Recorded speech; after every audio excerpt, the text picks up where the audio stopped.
When you write a book, generally speaking, you're supposed to have a pretty simple, easy to spell and remember kind of title. The Fault in Our Stars, Harry Potter, The Hunger Games. So when I think about a title like The Anthropocene Reviewed, I imagine this kind of reaction between John Green and his publisher. Publisher says, pick another title. Why? Hard to spell, people won't buy it. Aren't you forgetting something? What? Let me see. I'm John Green. They're gonna buy the book. I don't think John Green's the type of guy to say something like that, but still, I think it's hilarious to think about it that way. But yes, guys, gals, and pals, John Green has a new book. It's called The Anthropocene Reviewed. It's actually a nonfiction book, which is a collection of essays about, and I quote, the human-centered planet. That word Anthropocene probably confuses a lot of people, case in point, the beginning skit, so, let me explain. In geology, there are different layers that you can see in the rock, different things in the soil that signify different events or time periods. For example, there's a layer of iridium rock and soot and stuff when the asteroid that killed the dinosaurs came. Well, the layer of rock that we're creating right now is called the Anthropocene. The Anthropocene started only some 200-300 years ago, but it's already considered its own geological time period because humans have created such a big difference in the way the planet looks from then to now through the usage of fossil fuels. Look around and look at all the plastic that surrounds you. That's gonna end up in the soil one day, what we call the fossil record. And if humans go extinct and some alien species finds our planet and they dig into the soil and analyze our fossil record, they're going to see a visual representation of the time that we're living in right now in the Anthropocene. By the way, I use plastic as an example, but it's way more complicated than that. Just look around your room and you can figure it out, but that's not the point. Moving on. I call this video a review mostly for the puns. I'm not actually here to give the book a rating out of 10 or out of 5 stars, mostly because of something that's actually in the book itself. The 5-star scale system doesn't really exist for humans. It exists for data aggregation system, which is why it did not become standard until the internet era. Making conclusions about a book's quality from a 175-word review is hard work for artificial intelligences, whereas star ratings are ideal for them. I think of star ratings in the same way I think of IQ. It gives you some kind of data point, but it doesn't give you anything close to the full picture. IQ doesn't take personality, creativity, or work ethic into account, the last of which especially most people consider absolutely to be a part of intelligence, but it's just unmeasurable by the IQ system. 5-star scales exist in the same vein. They don't really take into account things like insight or nuance or backstory, personal experience. You can say that an old movie is 5 stars, and that does give you some information about the movie, but it doesn't tell you what stood out to the author, the backstory of how and when they watched it, the incredibly well-articulated essay about how Harvey helped John Green when he was suffering from a major bout of depression, the kind boss that recommended it to him, the shame of having to move back home, the unhealthy Sprite consumption that was basically all his nutrients for the past couple of weeks. You get none of that information from I give Harvey 5 stars. So with that out of the way, here's my review of The Anthropocene Reviewed in the style of The Anthropocene Reviewed. There aren't a lot of OG YouTubers around anymore. Remember Fred? Yeah, neither do I, because I was a fucking infant when that was happening. Smosh, Jenna Marbles, both gone for good. Dan Howell and Bo Burnham have basically gone mainstream at this point. There are very few YouTubers from that era of YouTube that are still around, and while most people don't really think of John Green as a YouTuber per se, I do. Because confession, I didn't give a shit about The Fault in Our Stars when that came out.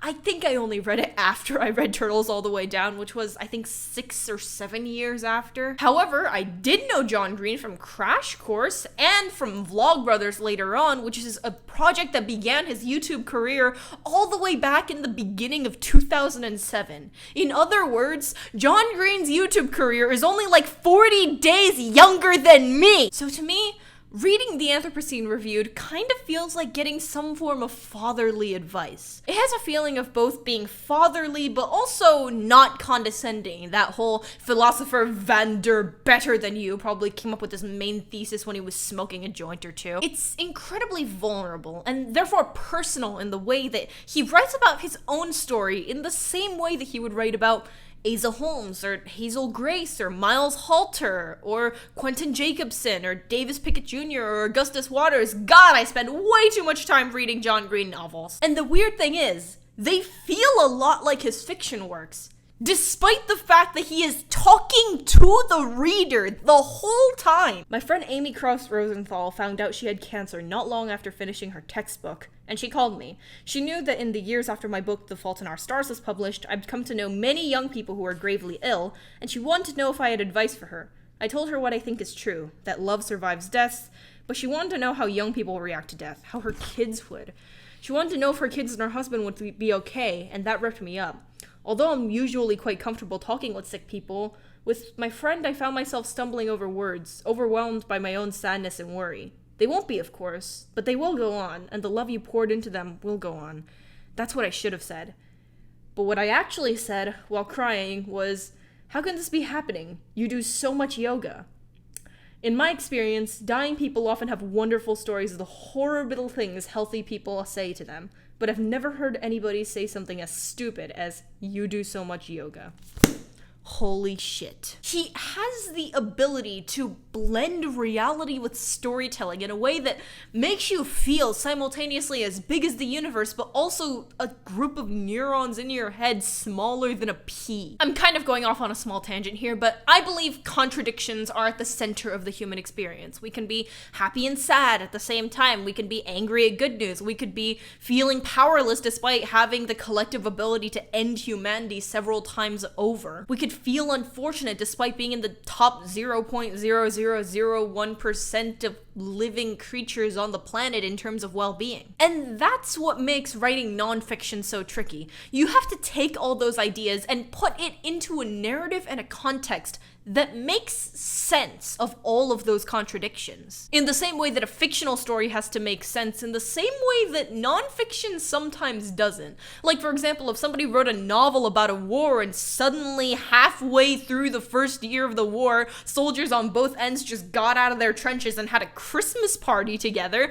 I think that book would be ridiculed for being ridiculous, despite the fact that that actually happened in World War I. Of all the wars! John Green paints the world in a very real way, not with any kind of flimsy, I believe that the species will persevere kind of thin hopefulness that's criticized throughout The Fault in Our Stars, for example, the kind of things that poet laureates often have to write about to raise morale and spirits. But he also makes it incredibly beautiful and convinces you that life is worth living in a way that I don't even know how to reiterate. We are also shockingly, stupidly persistent. Early humans probably used many strategies for hunting and fishing, but a common one was persistence hunting.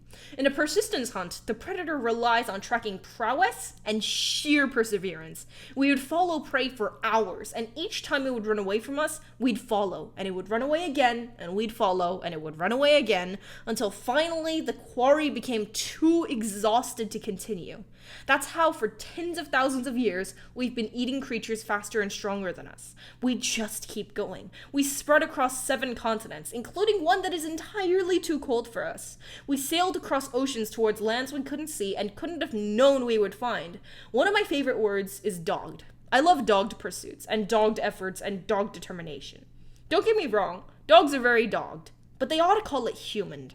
Humaned determination. If I had read that passage to you with zero context, then you would have no idea that literally a couple paragraphs before, he was listing for over a page all of the different ways that science is doomed to kill us all, and talking about the fact that we are all going to die and we are doing horrible things to our planet.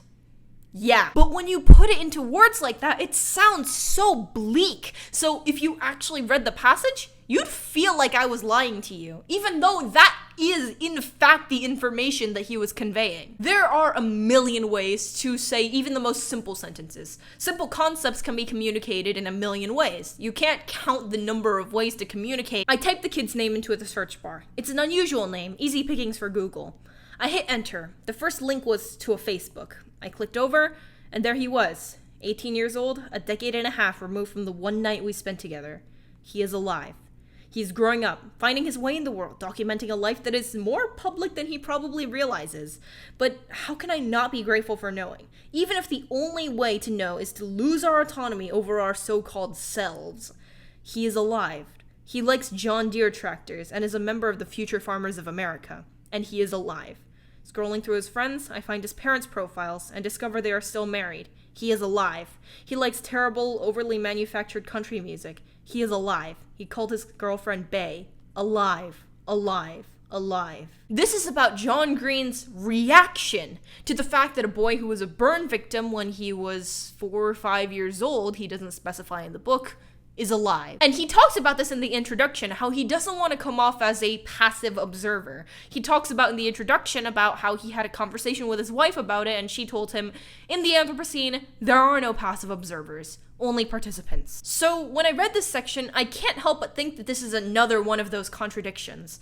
John making the story about himself just makes himself fade more into the background. He's not trying to edge around the uncanny valley and accidentally plummet into it ass first. He jumps straight into it, lands on 2 feet, and finds out that it's actually beautiful there. He makes the book about himself, while also making himself the least important thing featured in the book, next to things like the greater forces of nature and humanity that control all the things that happen to him, all the systems that he's affected by, which is directly reflected in the way he talks about you, us, in the same way. Humans are so powerful that we can end the world many, many times over like that, but we can also have our entire social order disrupted by a single strand of RNA. John Green's power lies in his mature sense of optimism. Now, of course, as a 14-year-old, of course, I know everything about mature optimism, so let me explain. Nihilism is tempting. Saying that we're all fucked is tempting, partially because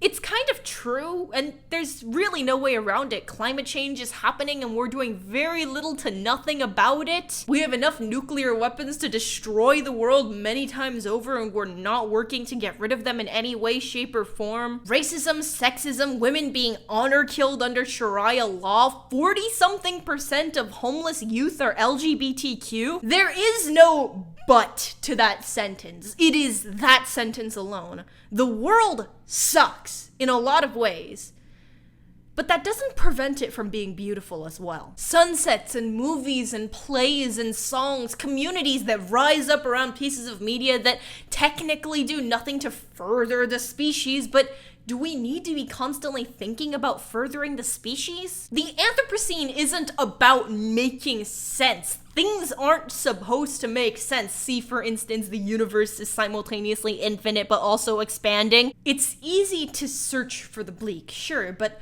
what really does that bring us? Like, what goal are you trying to achieve by just pointing out the shit that sucks and then just refusing to elaborate? You need to be able to see that there is something worth saving in order to want to fix something. So optimism is not only something that brings greater happiness, it's also quite practical. I want to be earnest, even if it's embarrassing. The photographer Alex Soth has said, "To me, the most beautiful thing is vulnerability." I would go a step further and argue that you cannot see beauty, which is enough, unless you make yourself vulnerable to it. And so I try to turn towards that scattered light, belly out, and I tell myself, this doesn't look like a picture, and it doesn't look like a god. It is a sunset, and it is beautiful, and this whole thing that you've been doing where nothing gets 5 stars because nothing is perfect, that's bullshit. So much is perfect. Starting with this, I give sunsets 5 stars. I began to write about the only thing I could write about, amid the crisis, and writing to you from April 2021, I am still amid it. I find much to fear and lament, but I also see humans working together to share and distribute what we collectively learn, and I see people working together to care for the sick and vulnerable. Even separated, we are bound up in each other.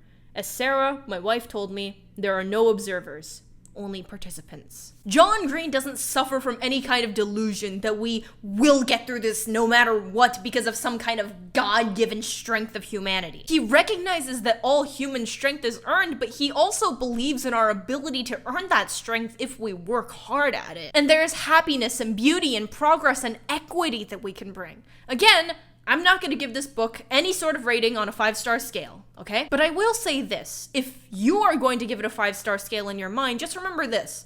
Perfect does exist. It's just subjective is all. My perfect is different from your perfect, which is why we say that perfect doesn't exist. But it's mostly that perfect isn't some kind of number. In the same way that a 5-star scale can't quantify context, perfect can't be quantified by a number either. But I will say this. John Green, not only have you put together so many reasons why life is worth living together into one masterful work of literature, but you have also created one at the same time. So thank you, John, and thank you all for watching. If you enjoyed this video, then please leave a like, subscribe, all that good stuff. And also, to that note about John Green being the internet's collective father, does that mean that Hank is the cool uncle that's into all the science stuff? Food for thought, food for thought. But for now, thank you all very much for watching again, and this is PDB Ash, signing off.